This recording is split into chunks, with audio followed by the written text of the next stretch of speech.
Assalamu alaikum wa rahmatullahi ta'ala wa barakatuh. Ladies and gentlemen, welcome back to another video. Or should I say to another live stream, okay? Well, I'm just gonna share the live stream now with other people. Right.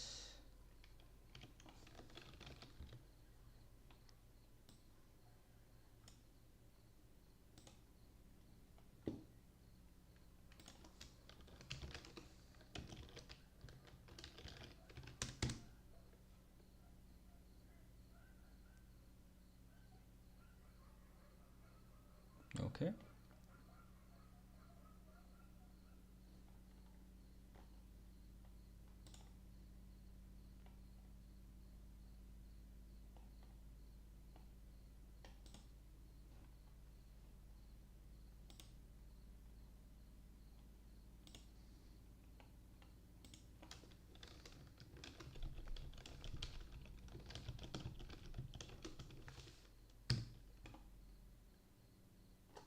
All right.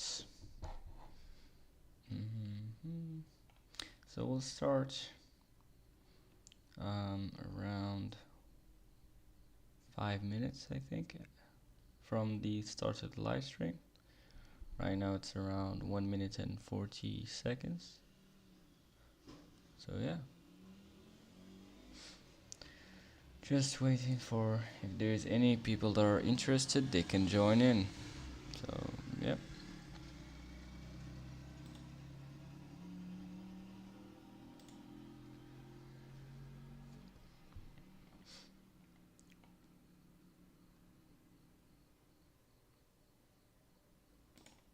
Of course, we're going to continue the stuff we have done before, like yesterday, the live stream that we've done yesterday. And hello, ProgSense, welcome to the stream. How is it going?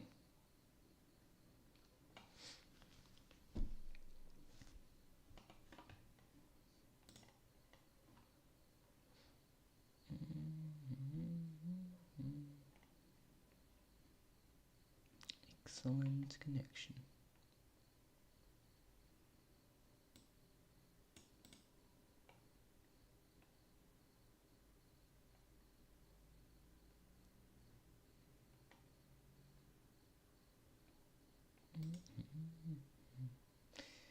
All right.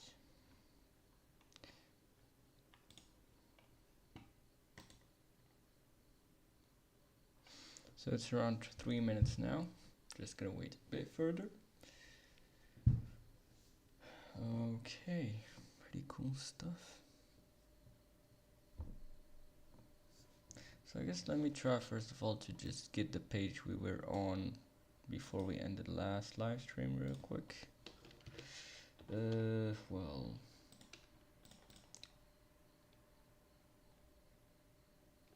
hold on. Honestly, let me just show you anyway. Okay, here we go. Documentation. So we have finished part 1, requests and responses, part 2, models in the admin site, and part 3, views and templates. So we still have part 4, forms and generic views, and part 5, testing, part 6, static files, and part 7, customizing the admin site. And finally part 8, adding third-party packages.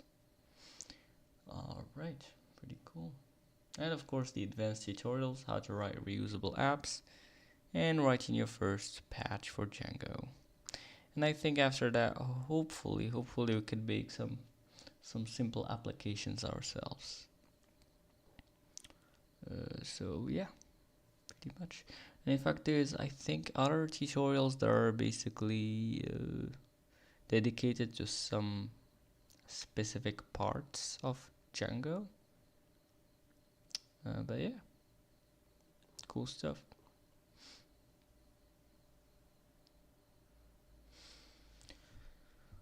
Alright. And of course there's the extensive documentation other than that. But yeah, pretty cool stuff. stuff. Alright, well, so it's already 5 minutes now.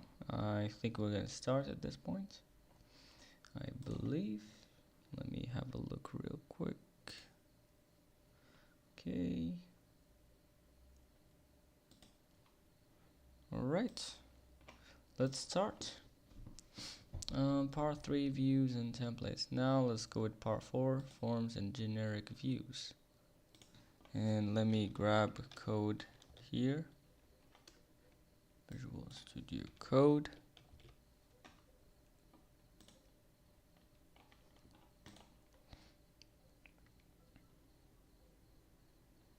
Oh, let me actually, I guess I had it before like this, right? Isn't it? I don't quite remember. I think maybe like this. Anyway, so writing your first Django app, part 4. Part 4. Okay, let's just clean up a bit here. Alright, so this tutorial begins where tutorial 3 left off, as well as this live stream begins where the last live stream of yesterday have left off. So we're continuing the web poll application and we'll focus on form processing and cutting down our code. Where to get help. Alright, minimal form. So let's update our poll detail template, poll/detail.html from the last tutorial so that the template contains an HTML form element. Alright, so we have to go to the detail.html in the templates of the polls application. Let's have a look on what's going on here. So we have to add a HTML form element. Okay, well, what about this stuff that we have here? What's gonna happen to it? I think we're basically maybe going to,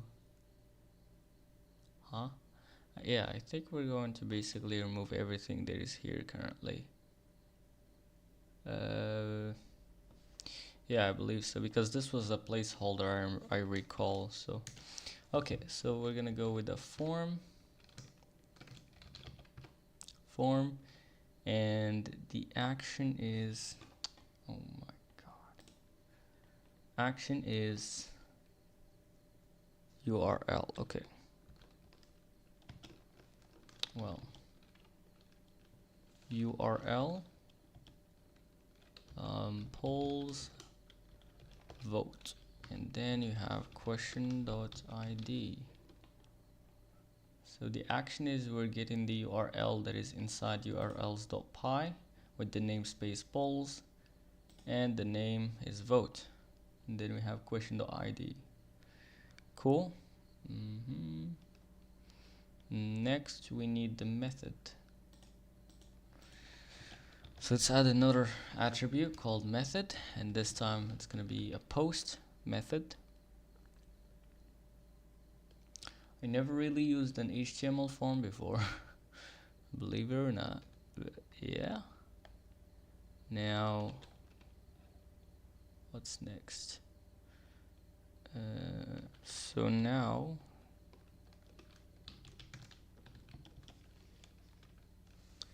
CSRF token. What does that even mean? CSRF token. Okay. And then we have a field set. Well, field set like this. Inside of this field set, you have a legend. The legend of old. And then you have h1.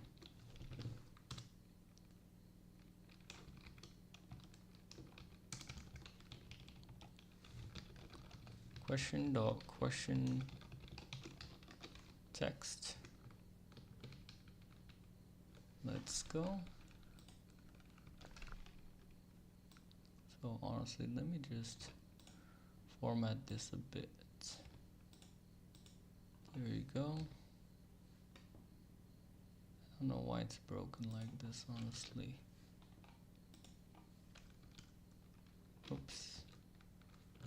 There you go, there you go. Alright, cool. So we have h1 question text, h1 legend. Oh, hold on a second. I'm going to switch the lights because this light is bothering me.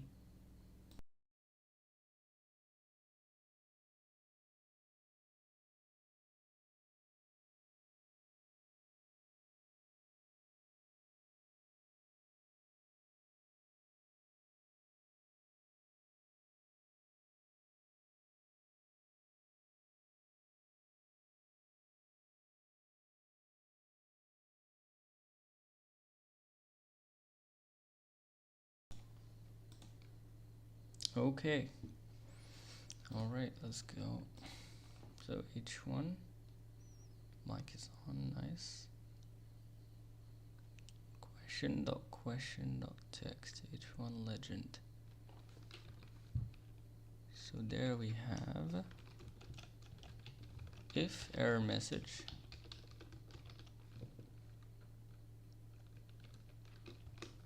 then make a paragraph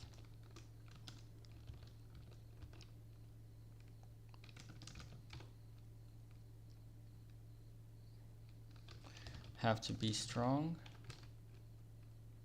and then you'd basically say the syntax is so cryptic.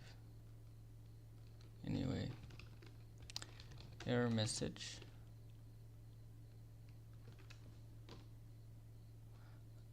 what?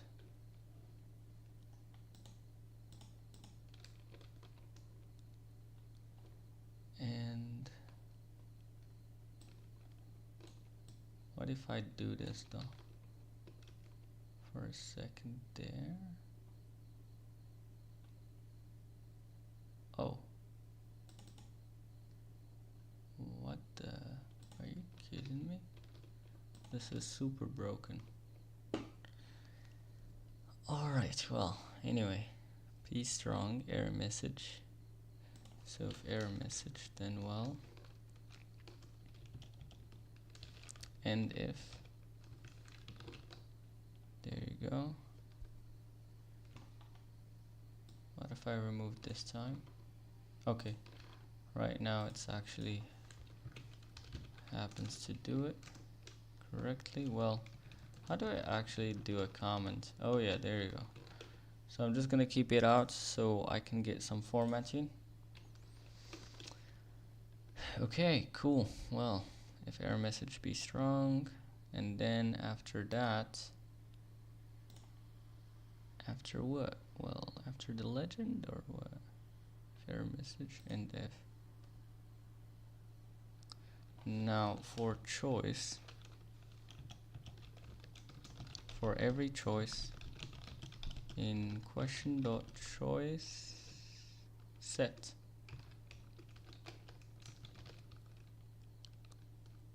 dot all, right? Cool. And then we have and if. Let's go. Okay. Then we have an input of some sort. Type equal radio. Name equal choice. Well, ID equal choice. And weirdly enough, oh yeah, I see what's going to happen here. For loop.counter. So this is the equivalent of I variable in a regular programming language. So, and then you have the value attribute is equal to well, to choice ID.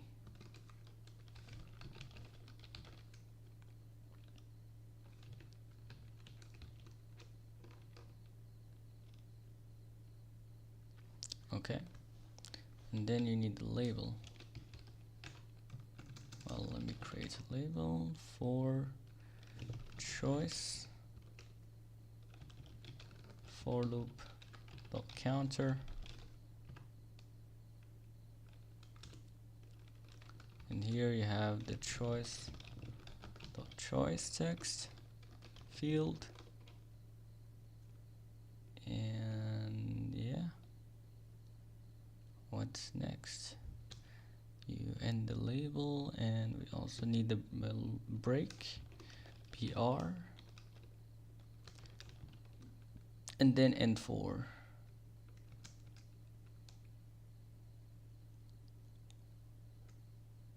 Oh, why I have end if here?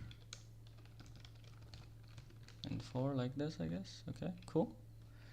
And then you end the legend. Well, where did we end the legend though? Hold on. So this is the legend.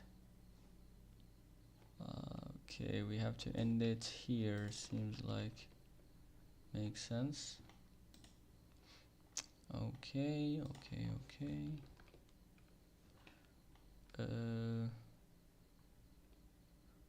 Field set, and then after the field set we have input type equals submit, and then value is equal to vote.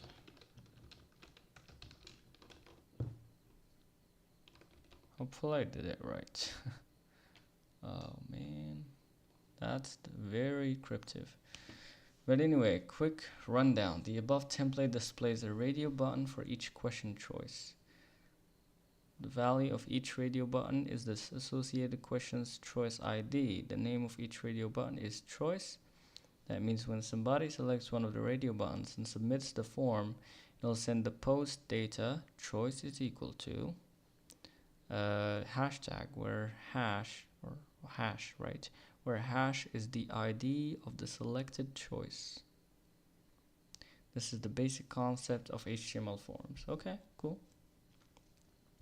We set the form's action to URL polls vote question ID, and we set method equal post using method post as opposite to method get. It's very important because the act of submitting this form will alter data server side. Whenever you create a form that alters data server side, use method is equal post. This tip isn't specific to Django, it's good web development practice in general.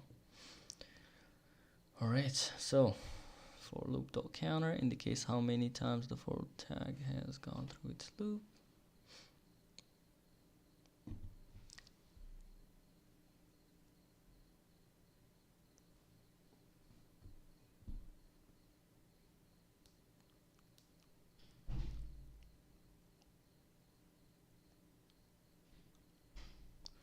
Alright, now it's actually telling us what is CSRF token. So since we're creating a post form, which can have the effect of modifying data, we need to worry about cross-site request forgeries. Thankfully, you don't have to worry too hard because Django comes with a helpful system for protecting against it. In short, all post forms that are targeted at internal URLs should use the CSRF token template tag. Okay, cool. Let me make sure, by the way, to give this back. Alright, cool stuff. Now let's create a Django view that handles the submitted data and does something with it. Remember in tutorial 3 we created the URL conf for the Pulse application that includes this line. Yep, we did, I guess. Okay, let me have a look. urls.py, and there you go, views.vote. Yep, we did.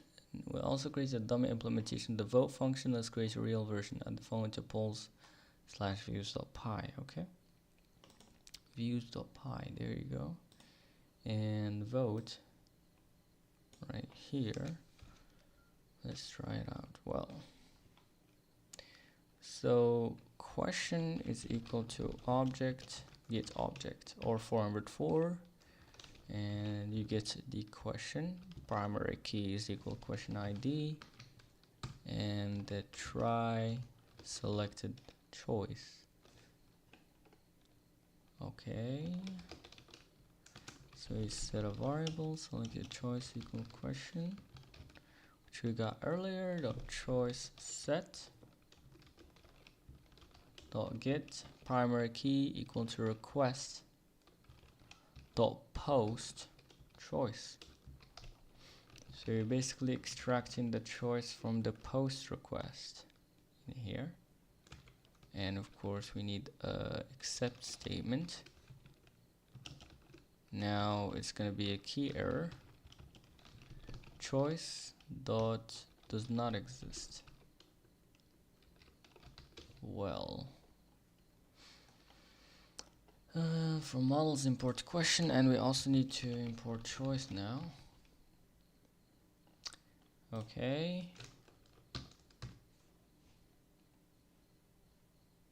We display the question voting form. Okay, so we return render and request, comma, polls slash detail.html templates. And then here the context, where basically you have question, and then error message is you didn't select a choice. Oh, you didn't select a choice. Oh man.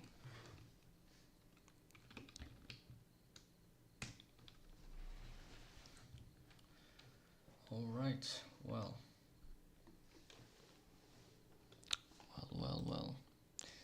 Now after accept, hold on a second, what I'm doing here.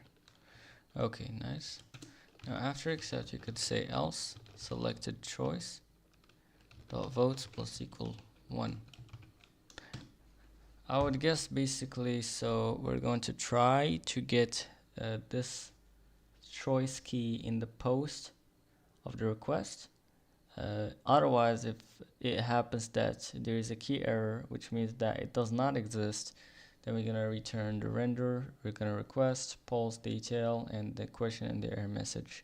Else, if any of these, both of these happens, then we're gonna basically select choice.votes plus equal 1, and then select choice.save, I believe.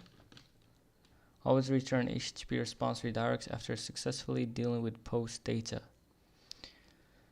This prevents data from being posted twice if a user hits the back button. Ooh, okay, that's nice. Return HTTP response redirect. Well, we need to import that redirect thing. So we do not use HTTP 404 anymore. We're using the shortcut get objects or 404 right there for that. So right now we need HTTP response redirect. Let's go. And now return HTTP response redirect, and we have to reverse something. And for that we need to also import that one from Django.urls. Import reverse. So I guess we're gonna reverse maybe a URL, maybe? Isn't that it? Okay. So now polls results, comma, args is equal to question.id, comma. And of course this trailing comma is important, otherwise it wouldn't, Python wouldn't consider it as a tuple, which is wrong in this case. It should be a tuple. Okay, so when you have one item, you have to make sure to add a trailing comma there.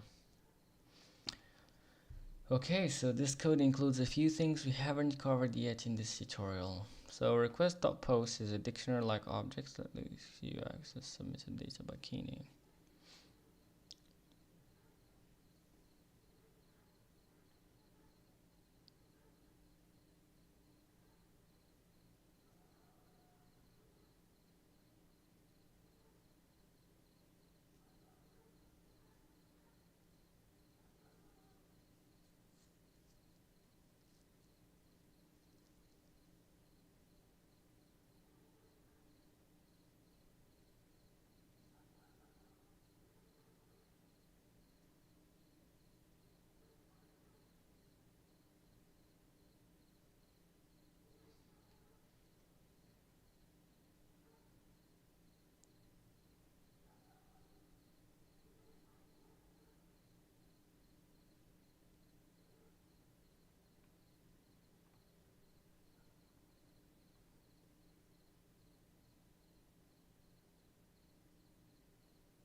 results. I think maybe basically strips out anything after. We'll see anyway. So nice. Request is an HTTP request object.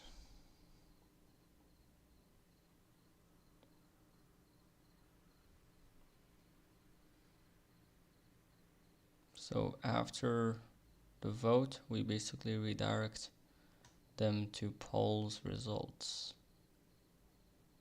with the arguments being question.id.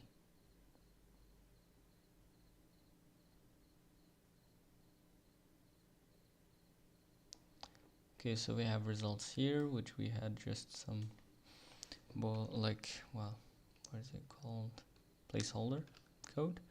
Okay, so question is equal to get object for 404, question, comma pk, primary key, question ID. That's the question.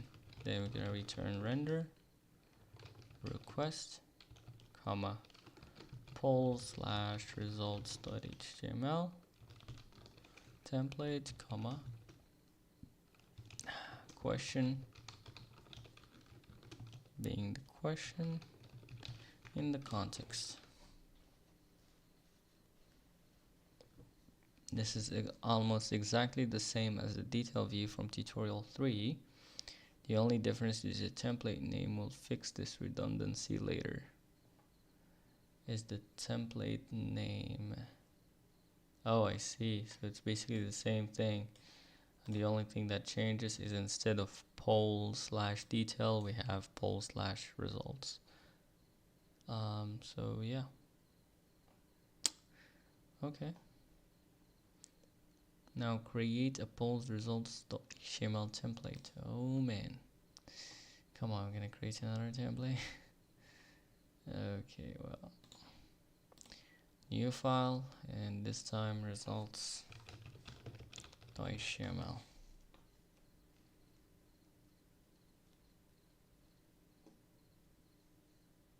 So H1, well,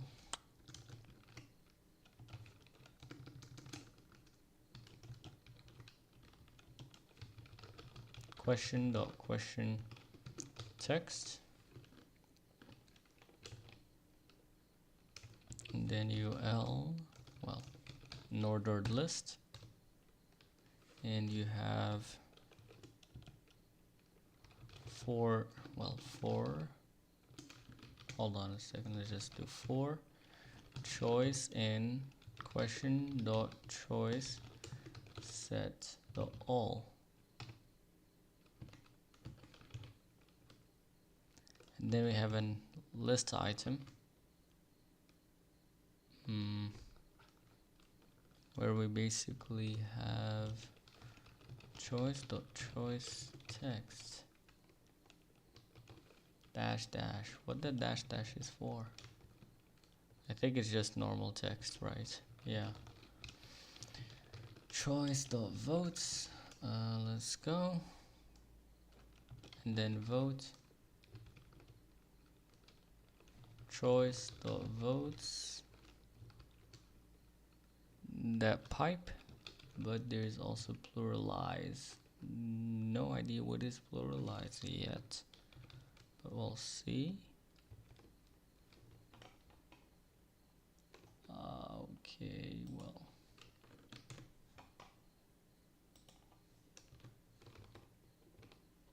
It just doesn't want to. Okay. Alright, so after the list item, what to do next? So you have the end for, and then that guy. Okay, so fine. Now we have a link where the href, the href is equal to, oh man, why I cannot type today? What?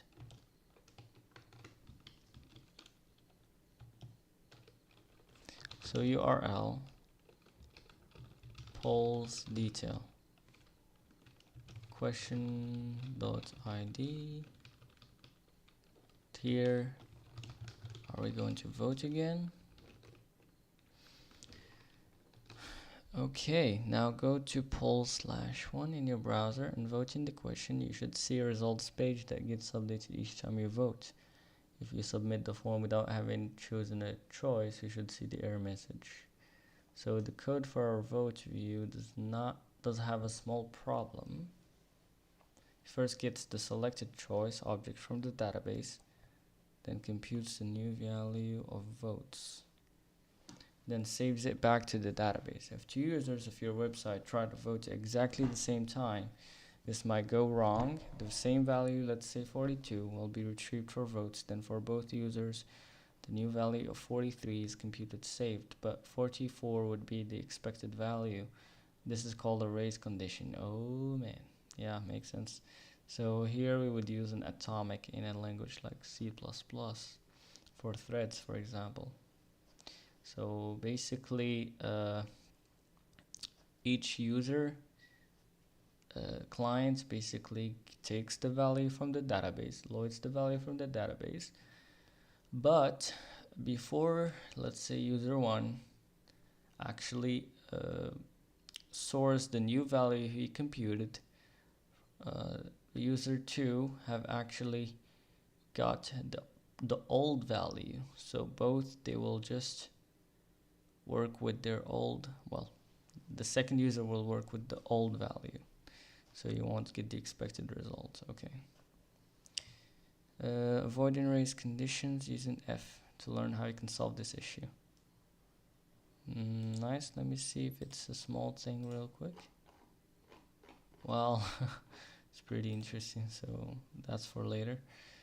Use generic views. Less code is better. But surely, if you're going to work on a production project, surely have a look here. So, yeah. Otherwise, you're gonna have a big problem. Use generic views. Less code is better. The detail from tutorial 3 and results view are very short and as mentioned above, redundant. The index view, which displays a list of polls, is similar. These views represent a common case of basic web development, getting data from the database according to a parameter passed in the URL, load in template, and return the rendered template. Because this is so common, Django provides another shortcut called the generic view system. Generic views abstracts common patterns to the point where you don't even need to write Python code to write an app. Let's convert our poll app to use the generic view system so we can delete a bunch of our own code. We'll have to take a few steps to make the conversion. Okay, so we'll convert the URL conf, delete some of the old and needed views, and introduce new views based on Django's generic views. Read on for details. Why the code shuffle? Generally, when writing a Django app, you'll evaluate whether generic views are a good fit for your problem.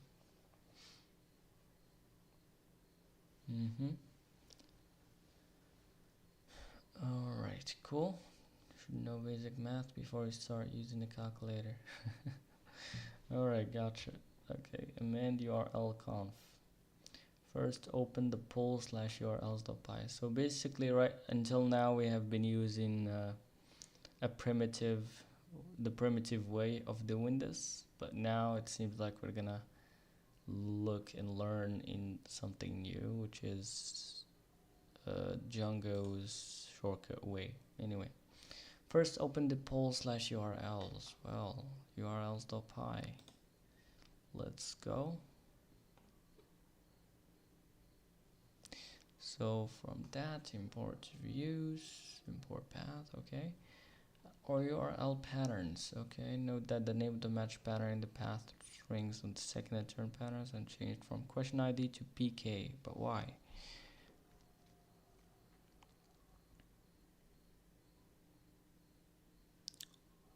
Why there's only 4 in here, 5 though?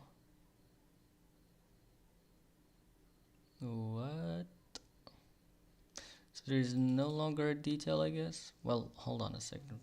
So we have the first one, which is views.indexView as view. So instead of index, right now we're gonna say, I guess, indexView.asView. Weird, okay. and then views dot detail view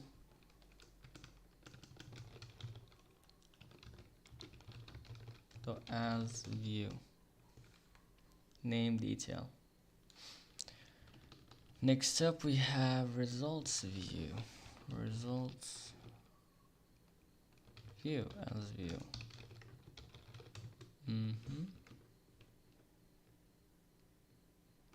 And then we have views.vote. So it seems like detail is no longer here, I guess. Okay. But this time, instead of question ID, we have PK. And here too, same thing, PK. Okay, and here it's still question ID for some reason. Oh yeah, because we didn't have changed that guy. It's still the old way. Okay. Amend views, but they didn't say why we had to change question ID to PK or primary key. But anyway, amend views. Next, we're going to remove our old index detail and results views. Next, we're going to move our old index detail and results views and use Django's generic views instead. To do so, open the polls views file and change it like so. Okay, well, where's the views here? There you go. So now in the index view, instead of this, I guess, let's just comment it so you can see the difference right there that we had to do. So first you have the template name, which is in this case poll/index.html. And then next you have context object name, which is going to be latest question and list. Latest question list. Now, oh, hold on a second. So it's no longer a function. Interesting. So here you have class. And this time we call it index view like this. And it actually inherits from generic.last view, but of course we had to import generic. Which one? From Django.views. Doesn't seem like it's here for some reason. So from Django.views import generic. Let's go. So generic.list view. Oh, I see. So okay, cool.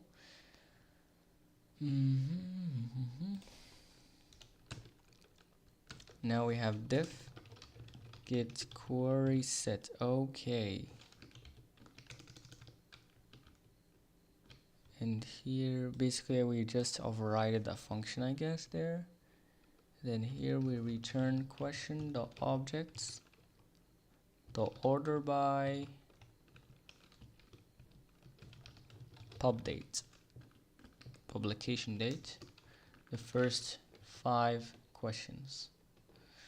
And yeah, so it's pretty different. Alright, so you just set the fields, template name, context object name, and then you override, seems like get query set. Now we have another thing called detail view, which should go with generic detail view. Now in that one, we're gonna go with the model is equal to question, and template name is equal to polls/detail.html.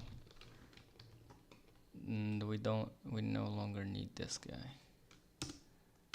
Okay, now class results views, or well, what's going on here? Results view, it should go with generic.detail view too. Yeah, gotcha. And now we basically say model is equal to question, and hold Hold on a second, I'm coming back.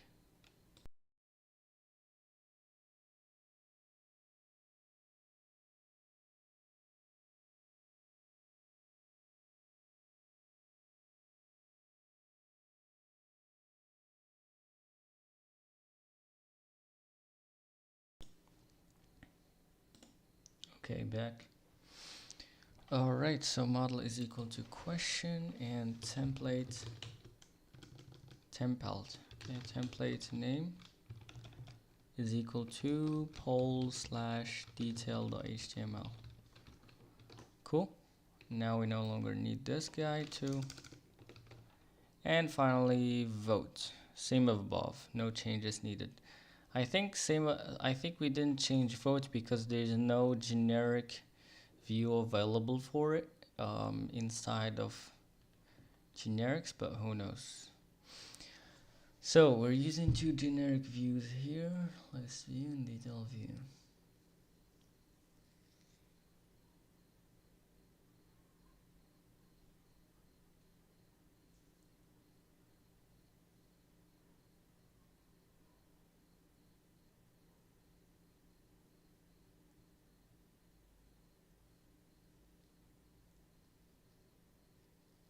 Oh, so that's why we have changed question ID to PK, because the generic views are expecting it to be called PK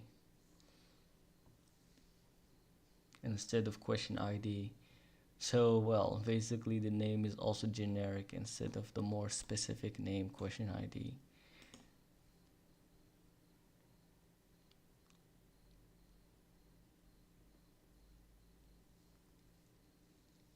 Oh, so by default the detail view generic view uses a template called app name / model name detail.html. In our case, we would use the template poll / question detail.html.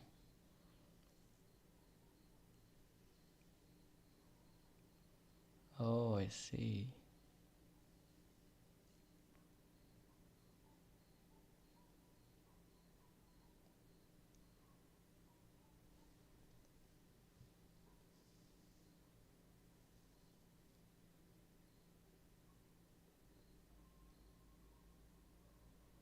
So basically there's a default naming convention, you could use that. Otherwise you have to override the field, at least that's what I understood until now.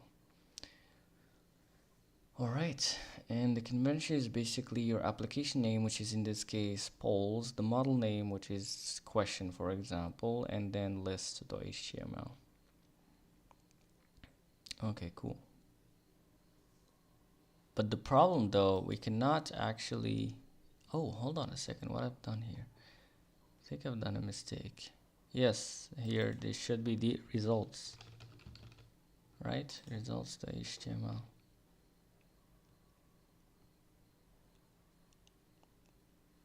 Okay. So we cannot really use it here because if so, this would result in the same conventional name, the detail view and results view, because they are in the same application, they have the same model. So you have to make sure to give them different names, otherwise they're going to use the same template to render their stuff. That makes sense.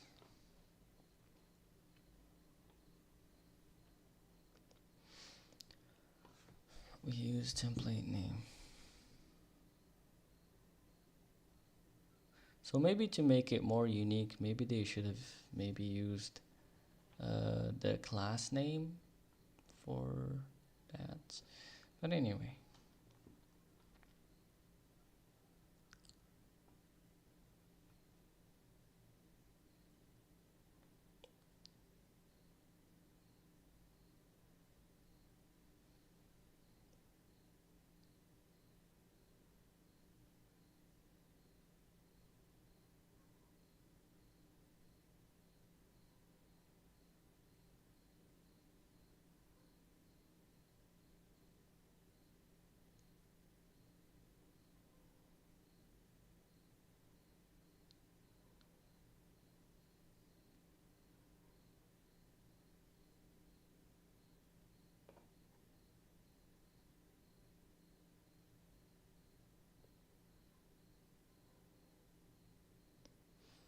Okay, so that's pretty much it. Now we have to make sure to run the server, of course. And let's try it out. Okay, we have an error. Last view. Oh man, last view. I cannot type today for some reason. Okay, now I could hopefully run this. And let's go to polls application. Let's go. So we have our question, what's up? And cool. So we have here the form basically. So you have the legend. Now the legend right here, H1, interesting. So basically seems like a legend gives you that little box right there kind of thing, and it also allows you to add some text here. Cool. And this is a label, and of course this is a input radio button. Makes sense. So you basically choose one of the choices, for example the sky, and vote. As you can see right now, I could see the results. Could also vote again. Let's say for example not much, and there you go, and it keeps track of that stuff. And you could see here that it have done a post thing. Now also let's have a look into how the redirection stuff happens. So hopefully poll/1, and then it tells, like, it brings you to poll/1/results. And basically when you're going to go back, it's gonna make sure to not repeat the post request. Okay, at least I think that's the case. So okay, cool. Now when you're comfortable in forms and generic views, now of course there's other generic views, but yeah, read part 5 to learn about testing our polls app.